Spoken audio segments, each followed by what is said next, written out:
back again for another episode of The Diamond Effect. I'm Archbishop. We got Mike Ball and Aaron Olinger. Glad everybody came out tonight to another one of these stories that we're going to try to tap into. Before we get started, everybody hit that like button. Get us out on the proper algorithm. We've been kind of struggling on that end, trying to get this out in the right spots. And you people that's watching will be able to change that by going on here and hitting that like button.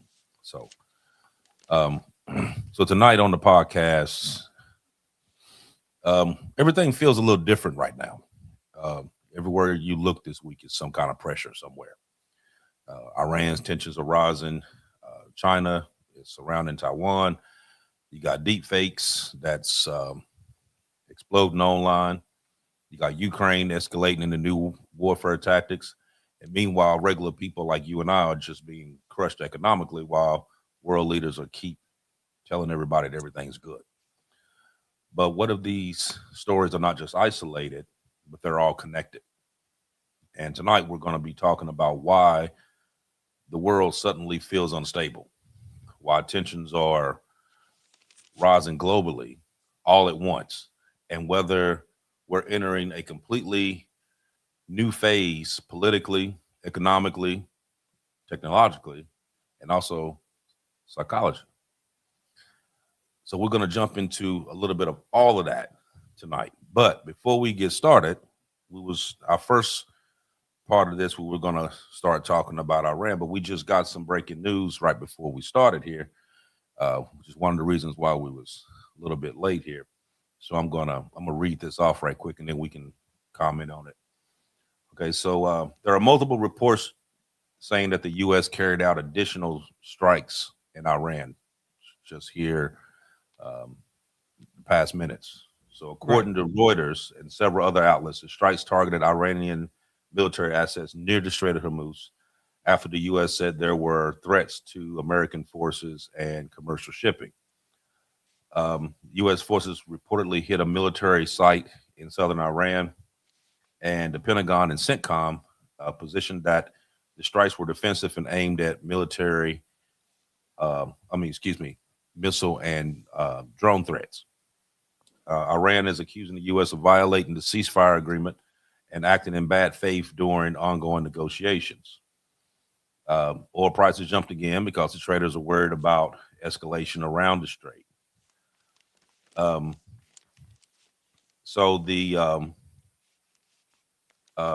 What triggered today's strikes was Iran allegedly moved missile systems, drones, and possibly naval mines near the Strait of Hormuz again.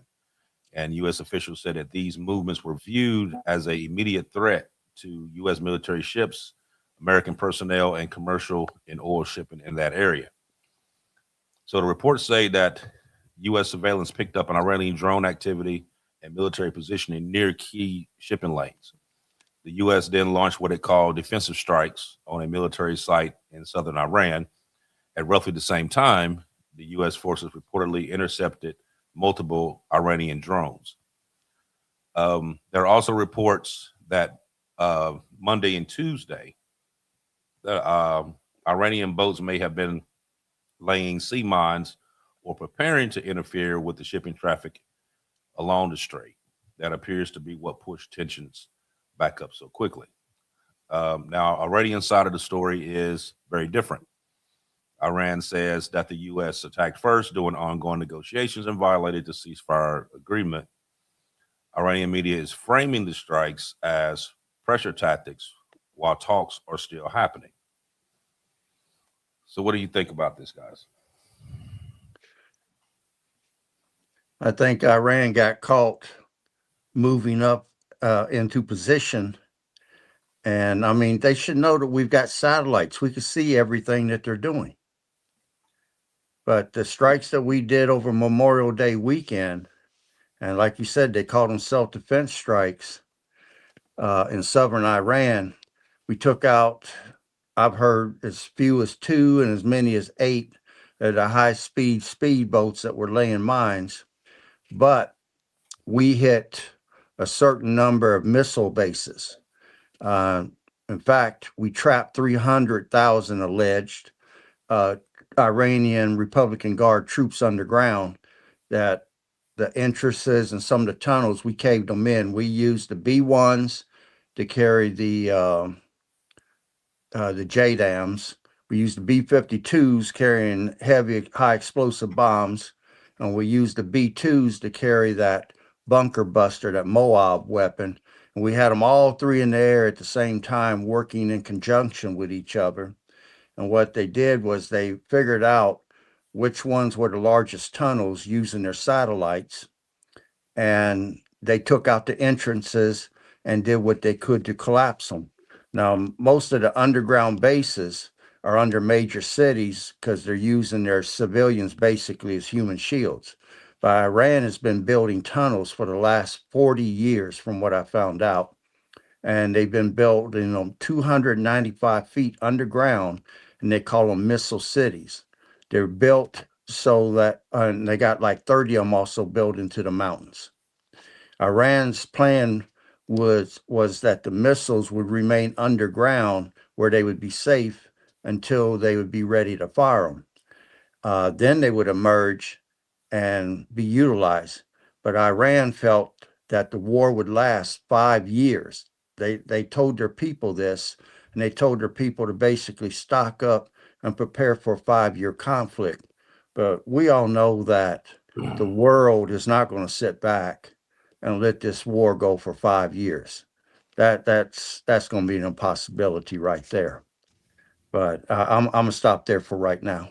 No, you're right about that, Aaron, especially with the global economy being kind of choked out. It's not like it's in between just two nations and no one else is affected, right? So, of course, I think on an international front, they're not going to allow that. Also, on the newest report on this whole thing, right before we started, like minutes ago, there was like 2-3 different reports that came out like boom, boom, boom kind of thing. And they were showing that it was because of 4 alleged drones were launched from Iran, going to United States, one of our, flagged ships out there, as well as one of the Navy ships. But the latest report from that is saying, well, those drones actually were going to a cargo vessel, not the military. So it's changing, as we're going, of course, here in the minutes that it's breaking. But yeah, anyways, that's all I wanted to say about that. Well, let Another me thing add I to found that. on. Okay, go ahead. Aaron. Go ahead. I was just going to say, I saw where Marco Rubio said today that the negotiations are going to continue in Qatar, where they're negotiating despite the attacks. But Iran currently is still holding that strait and wants to collect their 2 million in toll fees. And they're claiming the right to control the strait, even though that's supposed to be international water through there. They're claiming both sides of that strait. Now, what I did notice today was some of the other countries are noticing what Iran is getting away with, and they're saying that they're considering charging a toll fee for the straits in their areas. And we know from the map that we put up in the past that there's 8 other straits that oil flows through, and whichever country is militarily superior in that strait is going to be claiming their rights to control it, and they're going to be charging a toll fee. So there's other actors that are wanting to get in on this, of making this money. So this ain't gonna go well if other countries start to run with this ideal, and we're gonna have piracy on the high seas. But that's what's going on. What you pulling up, Mike? Incredible. I'm just showing the different straits as he was naming off that there was multiple straits, Yeah. and these areas, yes, one thing that I would say about Iran, one of the big reasons why we haven't attacked them in the past was because leading up till now, including Trump, he knew this was going to happen as well. But if people knew if you attacked Iran, then they were going to shut down the strait. That's been a threat from Iran for many, many, many of years. I mean, 40 plus years of that threat. But yes, just like we've talked about on this channel multiple times as well, as down here by the Houthi rebels by Yemen, right? They could shut down this strait too, because that is also a part of, their proxies of Iran. So there's many things that are worrisome in the international shipping route. I mean, because theoretically, these are not owned by anybody. Okay, it's Right. not owned by Iran, it's not owned by Yemen, it's not owned by United States, not owned by anybody. It's owned. It's international waterways, and so we're disrupting a big thing here that's going on around the world. As you guys can see, these ships going around Africa like they are. I mean, it's just insane. Anyways, Yeah. And Mike, give me picture one if you don't mind. sure. Here we go. Picture one. Okay. What this shows is the amount of oil that's going through that strait, how it's being divided up, and who's getting it. And the biggest shares is going to China and then India next. And very little is making its way to Europe, but you can see how the shares is going. And then Mike, give me picture 4. This was the markets today. Oil was down below 100, which suits me because it means it's cheaper at the gas pumps. At least it's not going to go to $10 or $15, but if it goes between 150 to 200 a barrel, or goes as high as 300 a barrel, you're going to be paying 15 to 20 at 300. At 200 a barrel, it'd be $10 a gallon to $15 a gallon. So I want that to stay under $100 as much as possible. But the bond market was having a sell-off today. Bonds was taking a killing, and which means our debts that we're trying to sell aren't working out very well in the world markets. Yeah, right now it's showing crude oil right this second at closing is at 79.08 right now. Yeah, 79.08. it's dropping, which I'm cool with it. But nations like Russia, Venezuela, Iran, whose money is based upon their export of oil, that's killing their money. Which Iran's money right now, they're not shipping nothing, so their money's probably only worth $10 on 100 right now. But Mike, give me picture 3 if you don't mind. Sure. Gotcha. Here we go. Number 3. Okay, what we're looking at here is the cost of goods that's impacting the American pocketbook. And it shows the increases and just how much more everything is costing us since the start of this war. Oh, wow. And these are very substantial increases. That's And- interesting. Like even something like cotton, of course, any, diesel, gasoline, any petroleum product, natural gas, heating oil, jet fuel, crude oil, sulfur, that totally makes sense. But like stuff like cotton, it's like, wow, wouldn't even think that. Rice, for obviously fertilizer, as we know, we've discussed on this channel. Well, let me say something about fertilizer. With fertilizer going up, we won't see the increase in food yet for at least 2 to 3 months. When the first crops start coming in, they start coming in short. That's when we're going to start to see the increases on the food. So food prices will follow fertilizer prices, but it'll have a 2 to 3 month lag. Interesting. I'll stop there. That's interesting that it would have a 2 to 3 month lag because, for instance, when gas prices go up, right? It's interesting how the exact gas that's already in the tanks, it's already been delivered, and now all of a sudden they're able to jack up the price literally in a blink of an eye. So it's interesting watching how different markets react, and also the same thing on that same topic regarding these big companies like Marathon or whatever the case is, gas stations. They're willing to shoot up the price as fast as humanly possible, but as soon as that price comes down, they're very hesitant to bring that price down with it. So, well, that's generally what happens. Yep. It's quick to go up.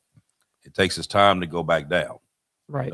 Just like you said a few minutes ago, that the gas prices, that the stock price dropped down. What would you say, 73? Damn, I gotta Yeah, go up. 79. 79. Okay. So now you just had this happen.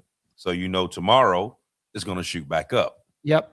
And the reason why the price came down is because of the illusion that there was some sort of peace plan that's happening right now. And that's why the price of oil's gone crazy. Same thing with the stock market. We've watched many things move around because of that, for sure. Yeah, a lot of this stuff dealing with the stocks, Ellen, a lot of this stuff is being manipulated. You Yeah. have, and they've been talking about it for several weeks now, how a lot of people have gotten rich off of this market right now, knowing the exact times to buy and sell. And like once they come on and they talk about that prices are gonna they're gonna work on this agreement or whatever, and that the peace process is going on, like I said, it drops, and then as soon as something happens, shoots right back up again. I just pulled up something here that I'm gonna read that's dealing with this whole agreement and what's been talked about right now. Since, like I said, I've been watching all these other outlets talking, and they've talked about this agreement. And at first they was talking about the 10-point program, and then U.S. had a 15-point program. They kept going back and forth, but you didn't hear anything else after that. Right. So, About the specifics of the framework. Right. right. So I just pulled this up that I'm gonna read out to everyone. So this agreement that's being talked about right now is not a finalized peace treaty yet. It's more like a draft framework or memorandum of understanding that the U.S. and Iran have been negotiating through mediators, mainly Pakistan and Oman. But here are the reported details that came out this week. Number one, the Strait of Hormuz reopening. That's the biggest part. Iran would reopen commercial shipping through the Strait of Hormuz, stop interfering with oil tankers, and restore shipping traffic closer to normal levels. The U.S. in turn would reduce or end parts of the naval blockade, pull back some military pressure in the area, and help secure open shipping lanes. The temporary ceasefire window reportedly includes a 60-day ceasefire extension, with negotiations continuing during a period for a longer permanent deal. For their nuclear program. Right. Right. So that's why today's strikes is such a big deal, because Iran is saying, how can we make negotiations if the U.S. keeps striking? That's what they're saying now. Okay, now part three of this deal is sanction relief. Iran wants sanctions eased, access to frozen Iranian money overseas, and the ability to openly sell oil again. U.S. position appears mixed about that right now. Trump has reportedly said that there will not be broad sanction relief yet, while some draft reports suggest partial easing was being discussed. Number four is the nuclear program. The U.S. wants limits on Iran's nuclear activity, inspections, and guarantees Iran won't pursue nuclear weapons. Iran reportedly wants recognition of its right to civilian nuclear development, which that was done back with the JCPOA, and protections against future surprise attacks. Then you have number five, which is a maritime control dispute. And one of the biggest controversies today is that Iranian state media claims a proposal existed where Iran and Oman would help manage shipping traffic in Hormuz. President Trump immediately rejected that publicly and said Hormuz must remain fully open in international waters. That appears to be one of the flashpoints that many have contributed to tensions exploding today. So what seems to be happening overall with all of this is that both sides wants the deal because the economic damage is massive. Neither side trusts each other, of course, and military actions are still happening while negotiations are supposed to be continuing, which kind of puts you in that place that you don't really know whether these negotiations are really going to happen, being the fact that they kind of keep going back and back, taking pop shots. You know what I mean? So you really don't know exactly how far this quote unquote negotiation is even going to be, if there is actual negotiation. So that's where we're at now. So it would seem to me that, based on what went on just a little bit ago, that these negotiations are going to go right back to where it started from the beginning. It seems like what we've been watching for the past couple of weeks. Every time it takes a step or two forward, it ends up taking 2-3 steps back, for some reason. And Yep. it's those fears that's dealing with that is why the oil markets, like we were talking about, are just going berserk right now. And because there is a lot of uncertainty. We're And watching also, it jump $20-$30 and then watching it. I mean, it's insane. right.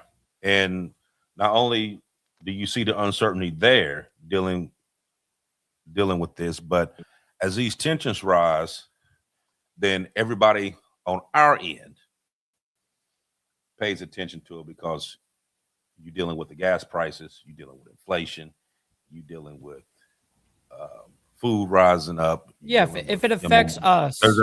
Right. And there's a lot of stuff that right now we're just talking about that's not going to take effect yet. Like later on in the summer into the fall, when you realize that these crop yields is not going to be what they're supposed to be. And you have areas right now, a lot of the US right now is experiencing, you got floods on one end, you got heavy drought on the other. I know here in Florida, I mean, we're having massive drought here. You have certain areas that's getting rain, but here in Central Florida, the actual lakes and stuff, they're receding. I went to one just yesterday, and you could see where the water has receded at least 15 feet from the shoreline. Wow. I mean, and there's a lot of counties here that they're telling them not to water your grass, not to fill up swimming pools, not to do a lot of the extra stuff, because they're trying to conserve all this water. Because I mean, Florida's getting hit with a major drought right now, and a lot of these other states are too, which is going to be a huge problem come later on into the summer, into the fall, when you're dealing with these crops, you're dealing with a lot of the citrus fruit and stuff that's grown here in Florida, that's going to take a hit. I mean, due to this drought and not getting all this rain and stuff that we're normally should be getting during this time. This is actually should be rain season here. It should actually rain here every day, but there's been times where it'll rain just enough to get the car wet and it's done. You know what I mean? Dude. We haven't been getting any kind of rain like that. But then you have other states like Ohio Or me, where I'm at right now. Midwest, Alabama, stuff like that has been getting flooded. Yeah. I mean, dude, it's been nonstop raining here for the last 3.5, 4 days or whatever, and it's still got another 7 days to go, or 6 days. Right. So it's a lot that's going on, not just here, but you also got to think about these other countries too that were on borrowed time about how much oil reserves they actually had left. We talked about this before in one of the other shows, that some of them was already down to days to where their oil reserves was going to be tanked out. So there's pressure everywhere. A lot of these countries are resorting to cutting off power at certain times. They're doing driving restrictions. They're doing several things to try to conserve power and to conserve gas. A lot of the European flights and stuff, they canceled a lot of those flights because of the rising price in jet fuel. Same reason how Spirit went belly up. Rising price in jet fuel and other things. Watch how those very failed states, such as somewhere like Cuba, for instance, which, I mean, of course, that they have a little bit of a different issue regards to oil, but look at how they're struggling right now. If anyone's paying attention, I mean, it's just as bad, almost as bad as Haiti, where it got to that crazy level of these guys there's no self-sufficiency there anymore. Right. It's gone. And that embargo still exists in Cuba, where they're still stopping ships from going into Cuba. We did a show about that before. They let that Russian ship go through and drop off stuff, but other than them, they've been turning away everybody else. So they've still been struggling over there. They've still been having great failures, and their overall power grid infrastructure is basically crap. You Yeah, know what it's I mean? basically And then non-existent at this point. You know, right, they're right. they're going, you know, entire days. I mean, there's times where their average is like they get like 4 or 6 hours of electricity when they are online.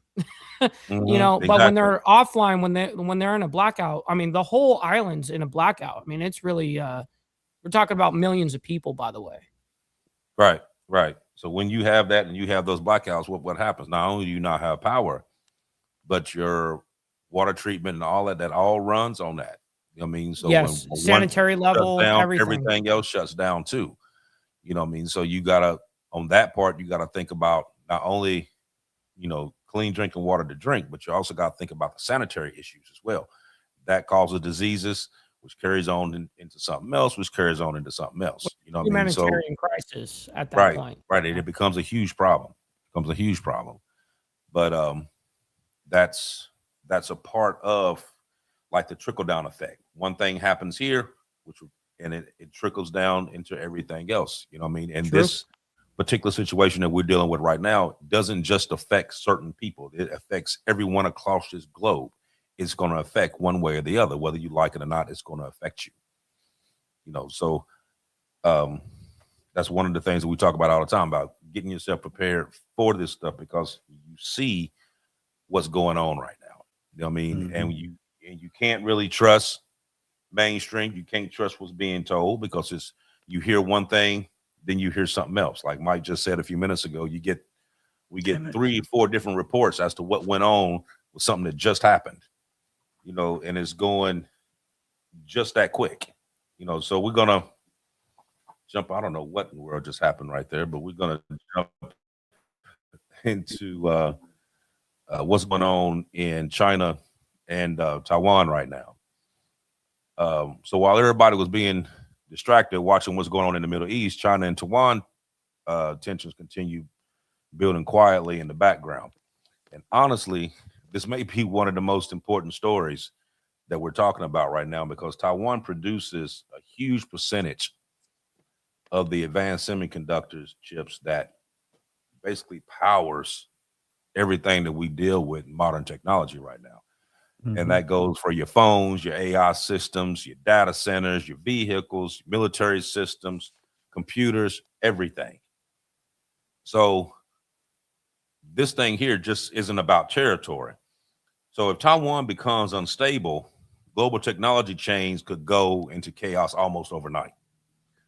And what's interesting is that military activity around Taiwan keeps increasing while global leaders publicly try to avoid this whole panic that's going along with it.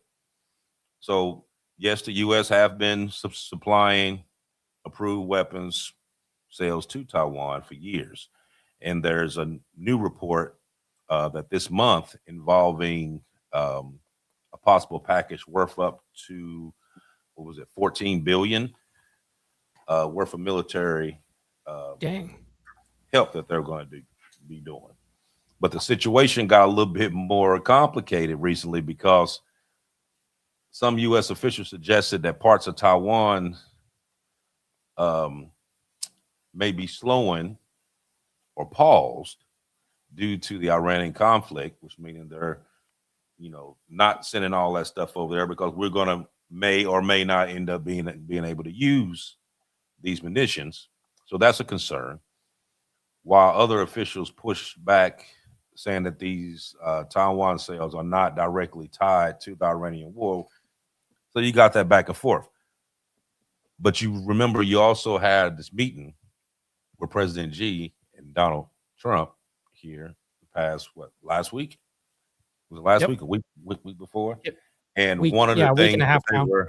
one of the things that we're talking about there is that China did not want the U.S. giving them weapons, Right. and that was one of their biggest things that that he pushed out, and actually he used that as a um, as like a deal breaker. Like I'm not going to make any Right. deals with you if you sell them these weapons.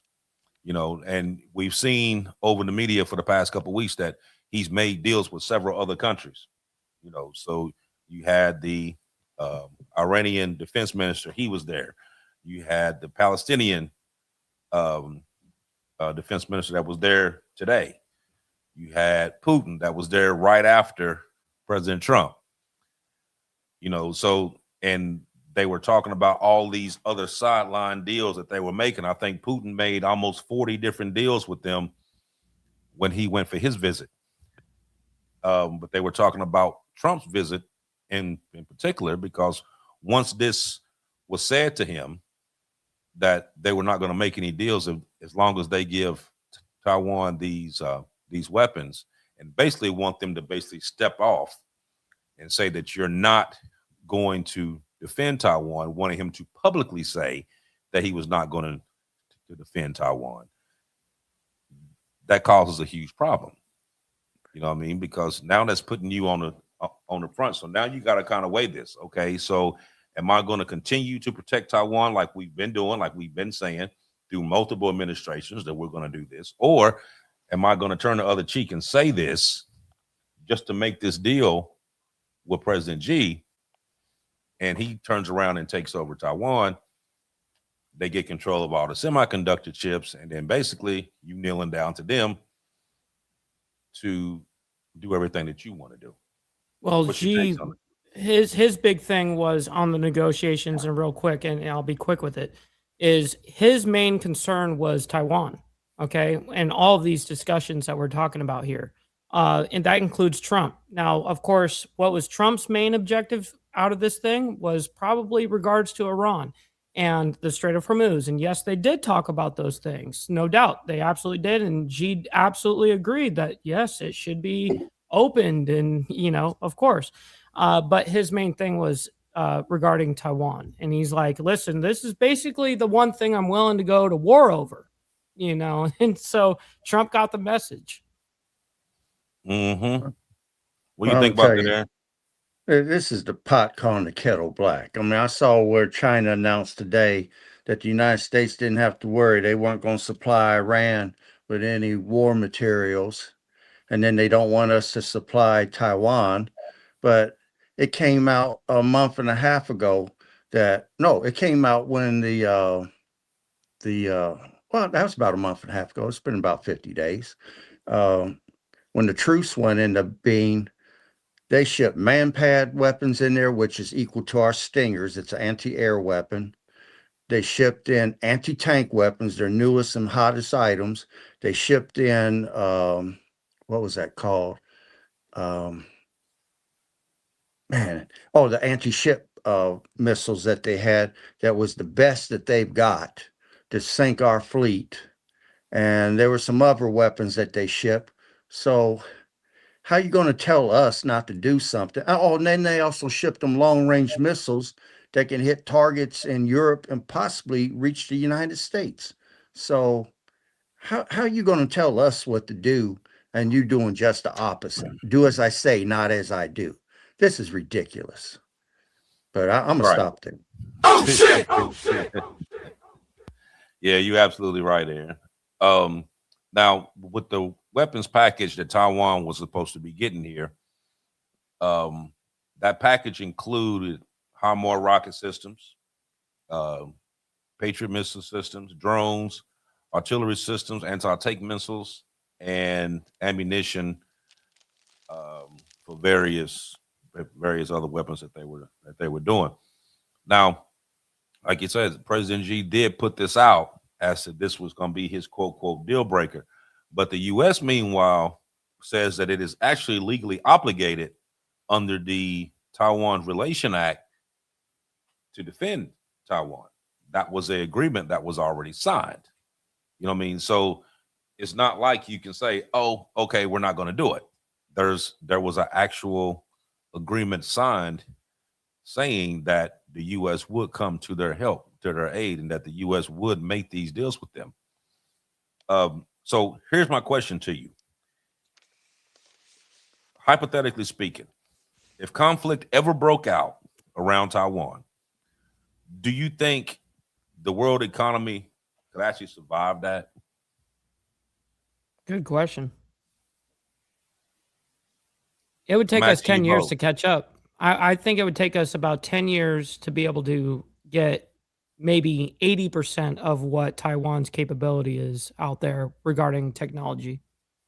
It would take us at bare minimum 10 years, infrastructure wise, Mm-hmm. Well, and I'd have billions to, and trillions of dollars invested. But yeah, I'd have to answer the question two ways. One, if we lost Taiwan, and one, if we won. If we lost Taiwan and China got a hold of those chips, we will no longer have chips for our smart munitions, which we would run out in just a few weeks. So, and then China would leapfrog clear ahead of us in both AI as well as advanced weapon systems, and we would not be able to compete. So we can't afford to let that place go into their hands. We'd have to blow it up ourselves before we let that fall into their hands right. and destroy all the computer records so they can't possibly mimic it or rebuild it, because China's great at copying people's stuff and True. putting out fakes all the time. But if we could win that, I know we've got two carrier fleets in the Pacific. We got one off the coast of California that's supposed to sail that way. So we'll have three battle groups right there in the area. We're allowing Japan to rearm. We're putting missile batteries into the Philippines right now and Australia. We're selling Australia nuclear submarines. Everybody's supposed to rally up and defend Taiwan. Man, that water is going to become the Red Sea for real. It's going to be a bloodbath. Yep. I wouldn't want to be in that 100-mile stretch of Chinese boats coming across, because we're going to be hitting them left and right. Taiwan's going to be hitting them. Man, it's going to be a mess. And depending upon how many we kill will determine if this escalates to nuclear war. So don't impress me to be the type of guy to lose a bunch of people. But when you got 1.4 billion people, or between 1.4 to 1.8, and you're going against America that has 335 million, he can afford to go man for man with us in asymmetric warfare, and it wouldn't be a drop in the bucket to his population to lose 335 million when he's sitting on 1.4 to 1.8 billion. So Mm-hmm. we're counting on our technology to give us an edge. We need it. So we can't let those chips fall in their hands, because we won't have nothing for our smart munitions. We won't have anything to be able to keep up with China. China will overtake us not only in production, but technology. And right now, 2025 to 2035, the country that leads the world right now has to lead in energy, which is oil, and it has to lead in technology. So whoever's going to control the oil and whoever's going to lead in technology will lead the world in the next 10-year period. Real quick, I just Mhm. want to say one thing. Well, even though not everyone can just get their hands on oil and chips and technology and stuff, but you guys can get involved in this kind of game, gold and silver, tangible assets that you guys can have, and that's one thing that's super important. I think looking out for your own future at this point, because of course these are observing. Everything we're showing you guys is, yeah, we're giving you what is happening, but what can you do for yourself in the moment? I look at that as like, well, that's going to be when anything goes down, whether it's this shit or it's in the regards of like a central banking system where it's all like one, online currency or whatever. Like this is going to be saving you guys right here. Yeah. Mike, let me support you on that. Put up picture 5, if you don't mind. Gotcha. There it is. For those that say, well, you can't eat gold, you can't eat silver. When currencies go belly up, gold and silver has been around since the days of Egypt and Rome. What you're looking at is the uses of silver, and silver has a key position in technology moving into the future. With the demand being what you see on that board right now, silver is not going to lose value. It's going to hold its own, or it's going to go up in price. Mike, put up picture 6, if you don't mind. Sure.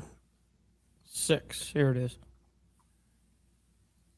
And for those that can afford gold, here's the uses of gold, what gold is needed for right now. Not only is it needed for stabilizing the currency of a nation in the world, it has technological uses. They need gold to put inside of satellites and stuff that they're putting up into space. With the demand that you see that's up there on that board, there's no way that gold's going to go down to zero or not be worth anything. In fact, it's going to continue to climb. Once we get out of the fact that they're manipulating it right now, and they ain't going to be able to keep it down for long. Gold Hey, and silver Aaron, is going to start climbing again. Go ahead, you've my man. noticed that there's no diamonds on these kind of lists. You know what I mean? It's you Yeah. see, metals, and something that we were just discussing. It's not just a commodity; it's used up in all these industrial levels. I mean, now silver was just added as a critical mineral That's right. on our critical mineral list in the United States. These kind of things is like basically guaranteeing that yes, we have a limited supply of this stuff on the planet, Right. and we need it as humanity here. We need it, so it's going to command a value always.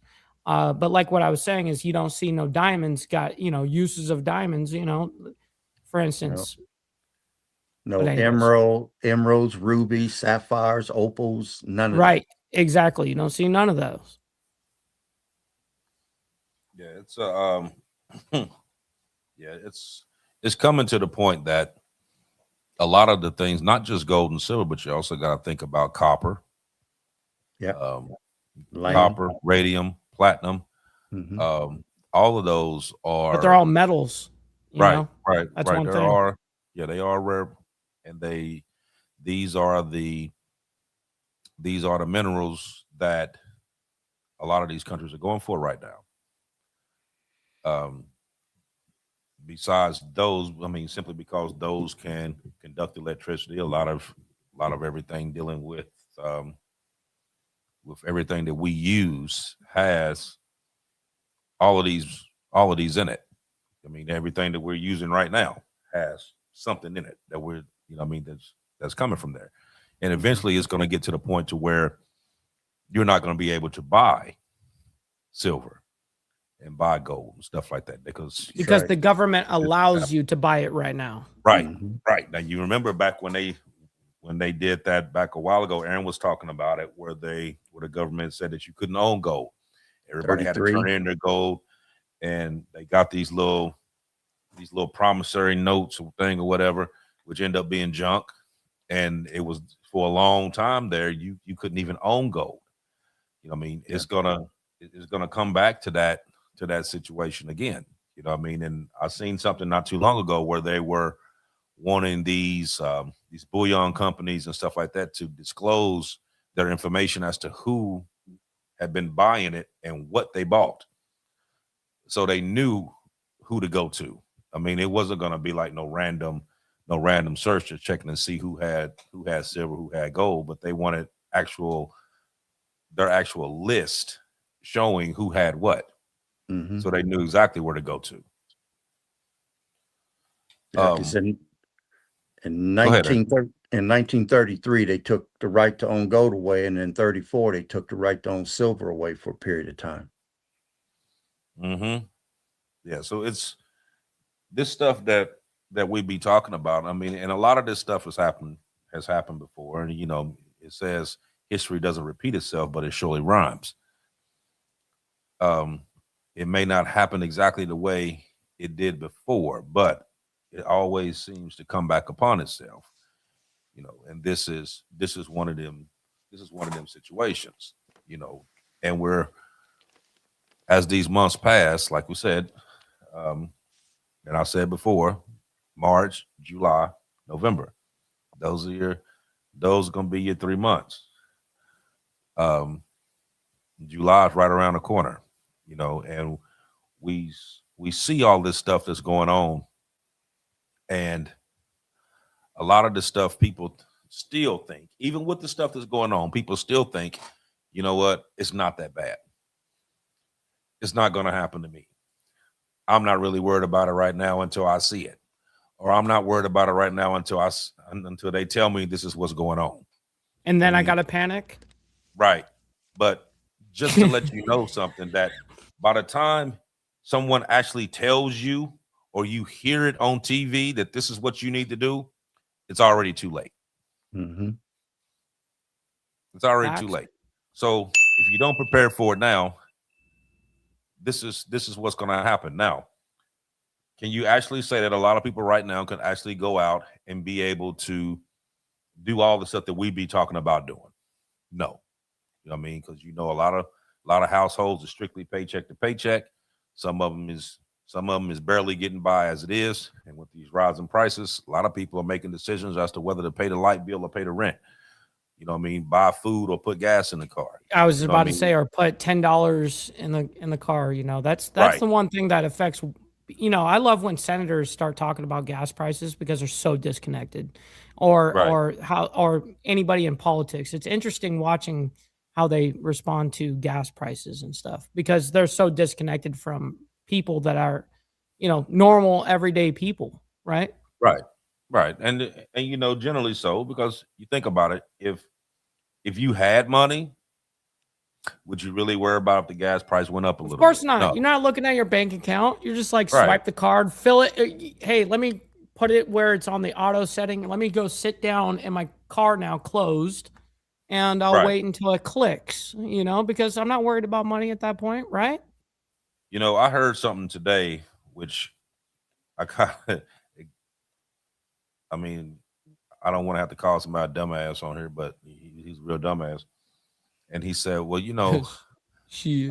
even though the gas is going up and food's going up, people are still buying like they've been buying. So it really isn't a problem. You're right. People are still buying. But what are they doing, though?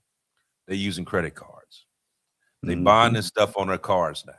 And all that time that you spent trying to pay them cards down and all that and say, okay, I'm not going to spend nothing with this card. I'm not going to use this card.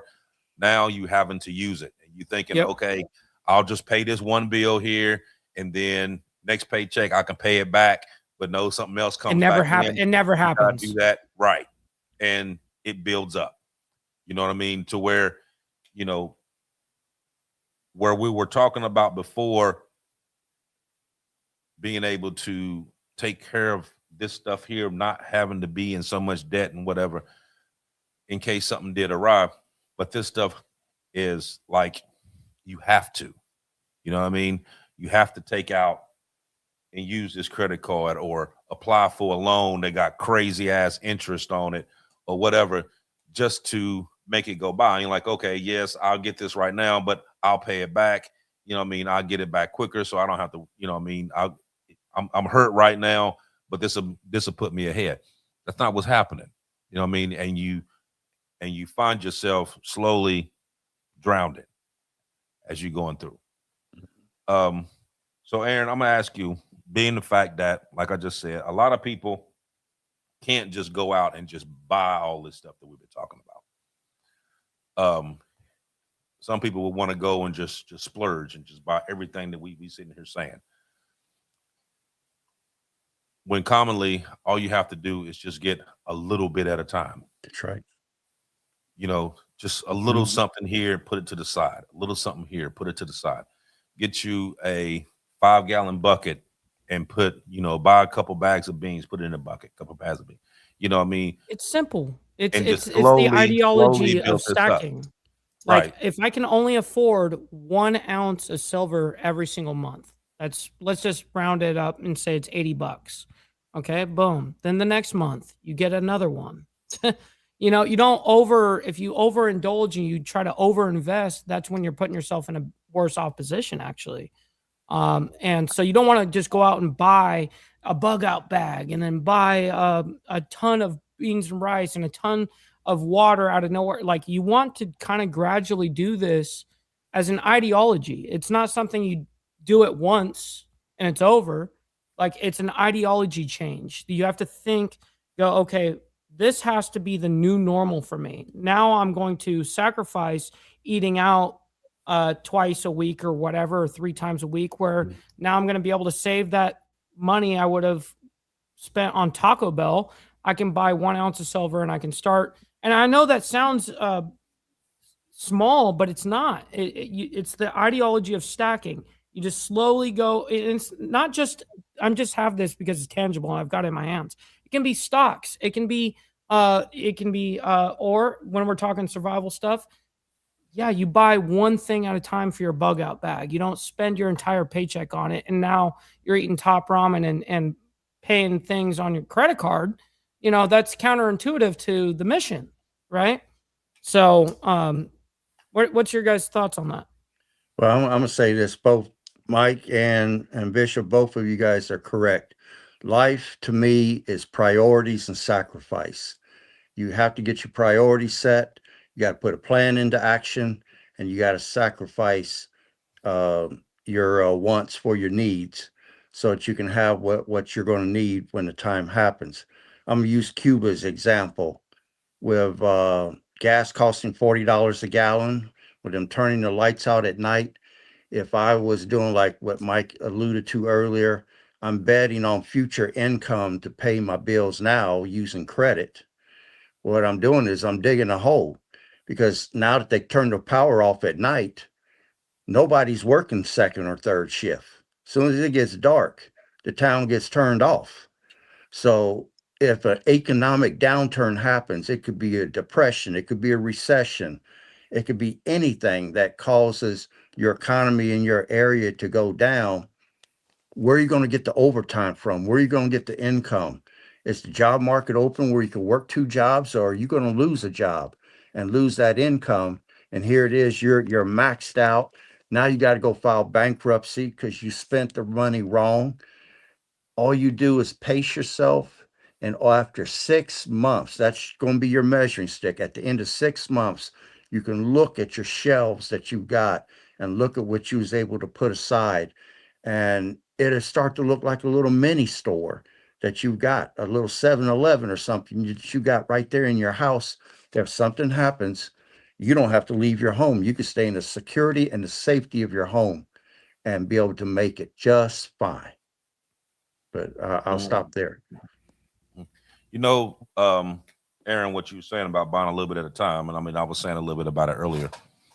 There's a friend of my mom's that she is like the queen of penny shopping. Oh, Okay. I shit. swear to you, she is the queen of penny shopping, and With or without coupons? she uses it all. Now she can show you a bill, I swear, is this long, and only paid $12 or $5 or $6. That's epic. That's epic. Right. She does it daily. Okay. Her and my mom are best friends. I'm telling you, my mom probably got more stuff stacked up now than she ever had in her life. That's awesome. Because of this lady here. She is the queen of penny shopping. I wish I still lived in Ohio so I could go there and have her teach me how to do this. But Me too. I'd sign up for the class. Right. She's just straight up gangster with it. I know that the people in these stores hate to see her coming because they know what she about to do. And she goes right in there and gets exactly about to raid that and get up out of there. And she has all this stuff. It's crazy how you can do that.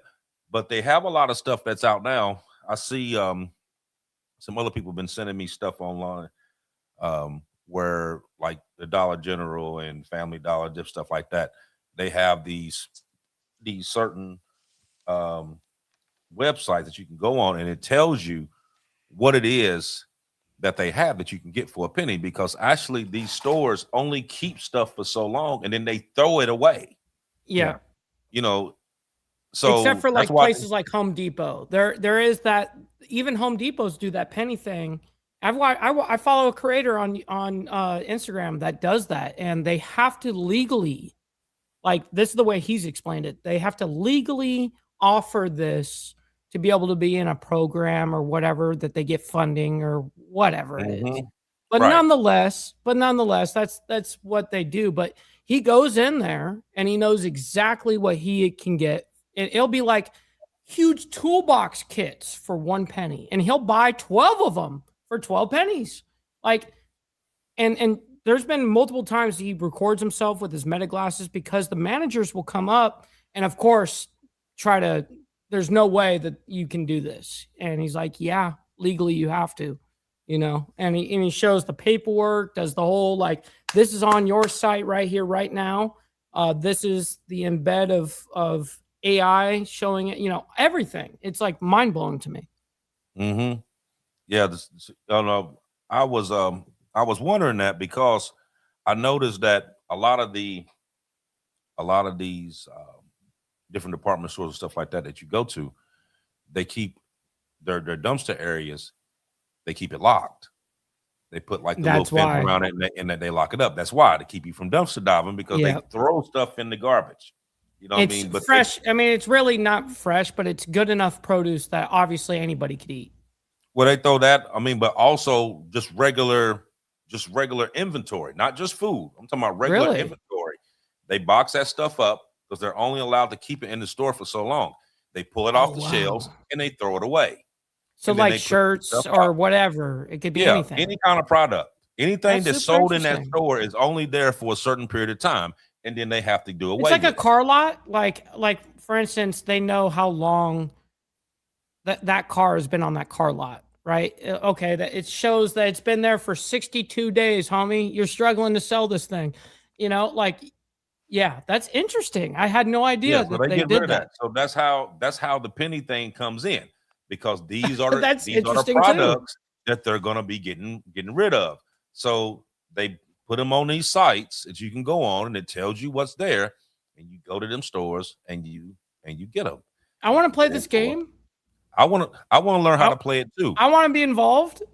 But I'm saying if a lot of people are wondering, like, okay, how can I buy all this stuff? Maybe take a look at that. You know what I mean? Because that may be another option that you can be able to get things, not have to pay a whole lot of money for it. Like I said, I'm trying to learn how to do it myself. You know what I mean? Just to see what all I can get off of it. You know what Well, I mean? if you learn it, don't gatekeep. Man, I'm trying to, you know what? I've been thinking about numerous times to call my mom and say, hey, I'm gonna call you on video, and I want her to sit here and show me exactly what it is that she do.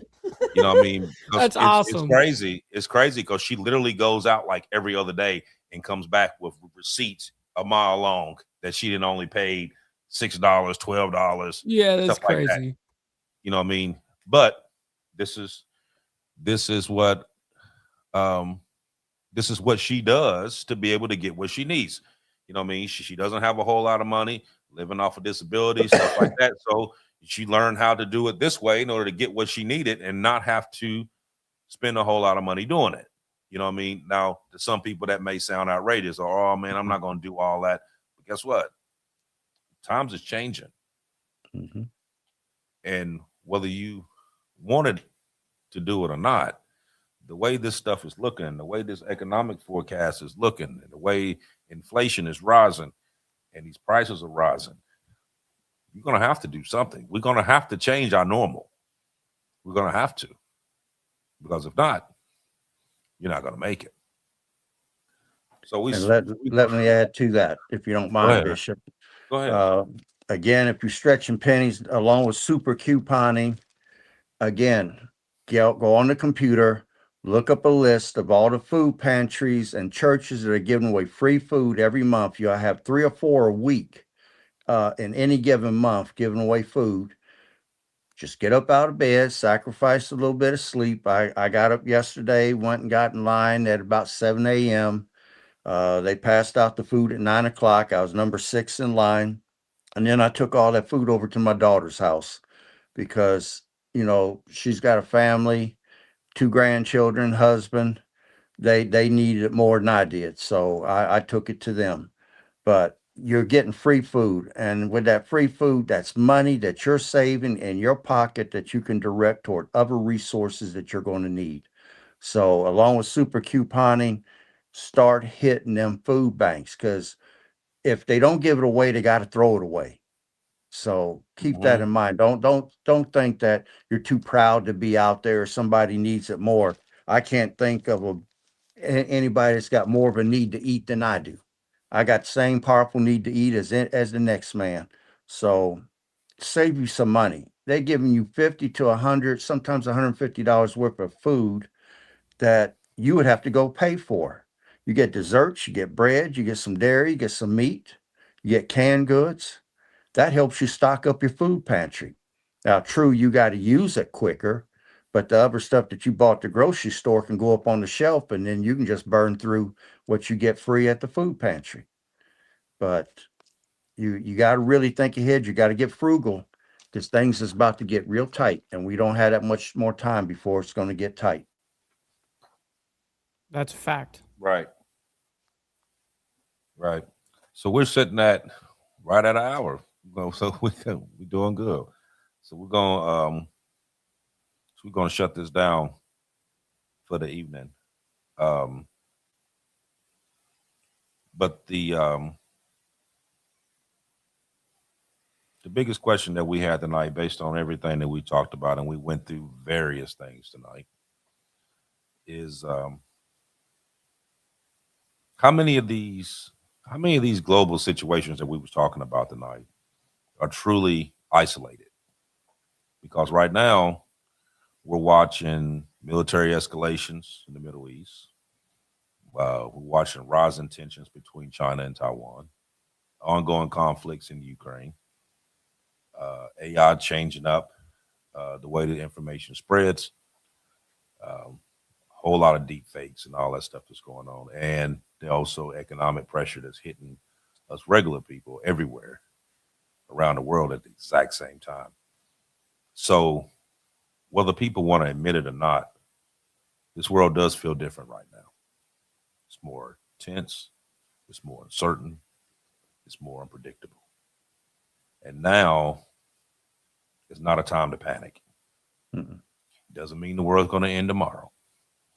That means you just have to pay attention, look at what's going on, do what you need to do for yourself and your family, judge yourself accordingly. So thank everybody for coming out. Like always, like, follow, share, subscribe.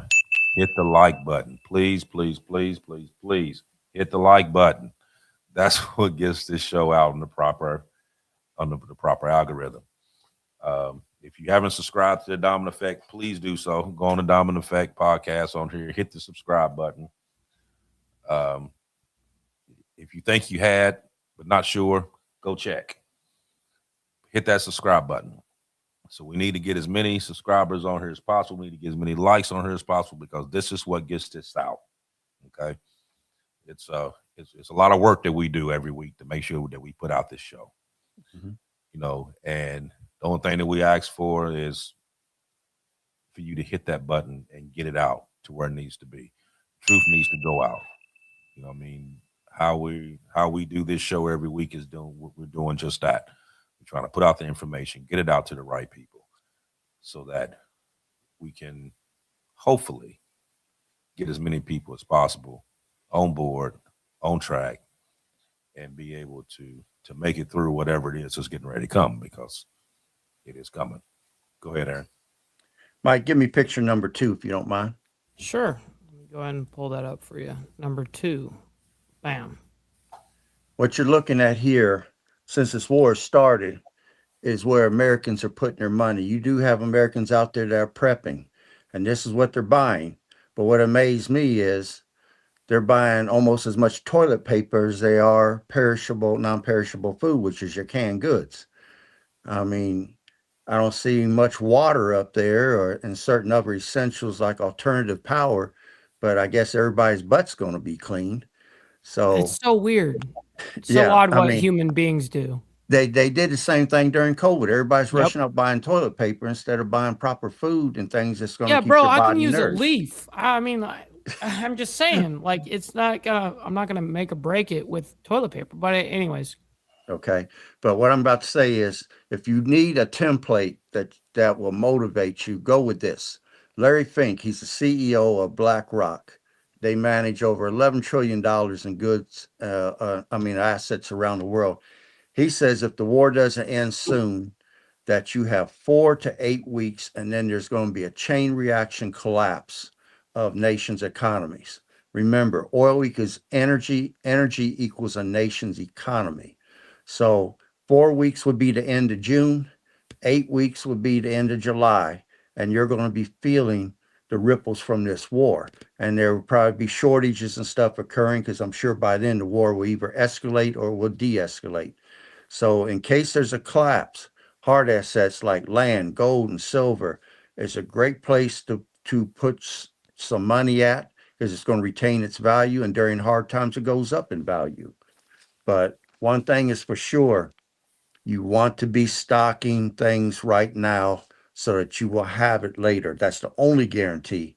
I mean, I just went out and bought 2 cases of oil, one for my car, one for my daughter's car. I bought 2 oil filters for them. So if oil starts to become short here in the United States, which it shouldn't, but in the event it does, I can get an oil change and keep my car running. And that's what you want to do. You want to think, what if this happens? What's my response going to be? You got to get out in front of this stuff so that when it happens, again, you're not the one that's panicking. You're the one that said, I saw this coming. And I'll stop there. W topic and W panel. All right, ladies and gentlemen, we can't thank you enough. Make sure you guys hit that like button on the way out. We always appreciate you. Also, if you guys are on my side, make sure you guys stick around. We're going to be rating our buddy Sterling Wheel. He's live right now. So anyways, until 7 days, we'll see you guys here. Much love, honor, respect to everybody.